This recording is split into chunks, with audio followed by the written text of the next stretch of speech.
সন্ধ্যায় গুজরাটের আগুন নিভতে না নিভতেই আবারও আগুনের তাণ্ডব দেখল ভারতবাসী। পরপর দুটি ভয়াবহ অগ্নিকাণ্ডে প্রাণ হারালো 7 নবজাতক সহ 16 শিশু। শনিবার রাত 11:30টার দিকে নয়াদিল্লির বিবেক বিহার অঞ্চলের একটি শিশু হাসপাতালে আগুন লাগার খবর পেয়ে দ্রুত ঘটনাস্থলে উপস্থিত হন দমকল কর্মীরা। তাদের 16টি ইউনিট আগুন নিয়ন্ত্রণে আনতে সক্ষম হলেও ঠেকানো যায়নি প্রাণহানি।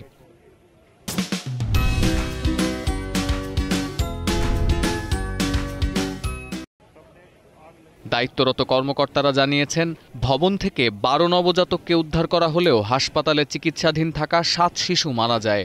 হাসপাতালে চিকিৎসাধীন আরও 5 শিশু।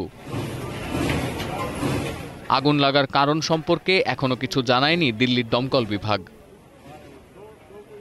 এদিকে শনিবার সন্ধ্যায় গুজরাটের রাজকোটের একটি গেমিং জোনে ভয়াবহ অগ্নিকাণ্ডে 9 শিশুসহ 28 জনের মৃত্যু হয়েছে।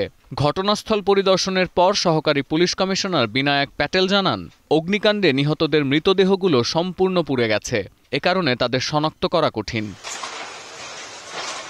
গুজরাট পুলিশ বলছে, গেমিং জোনটিতে বের হওয়ার একটি মাত্র পথ খোলা ছিল। পাশাপাশি জোনটিতে ছিল না কোনো নো অবজেকশন সার্টিফিকেট বা এনওসি। ঘটনাস্থল পরিদর্শন করে নিহতদের পরিবারের প্রতি সমবেদনা জানান গুজরাটের স্বরাষ্ট্রমন্ত্রী হর্ষ সাংঘাভি। পাশাপাশি সুষ্ঠু তদন্তেরও আশ্বাস দেন। अभी हमारी प्राथमिक जो जिम्मेदारी है वो घटनास्थल में अभी भी जो माहिती हमारे पास है उसमें एक व्यक्ति अभी भी गुम है, उनको ढूंढने की जिम्मेदारी हमारी है और उसके लिए हम ज्यादा से ज्यादा टीम लगा रहे हैं।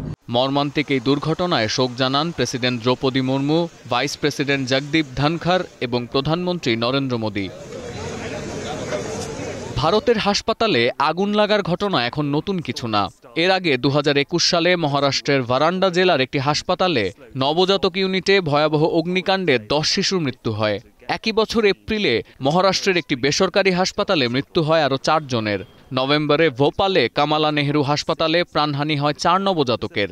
গেল বছর রাঁচির এক হাসপাতালে অগ্নিকাণ্ডে মারা যায় 5 জন।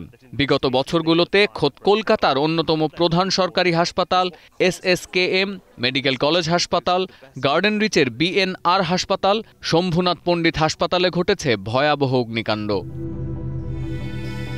সতীর্থ কর্মকার, এখন বিশ্ব।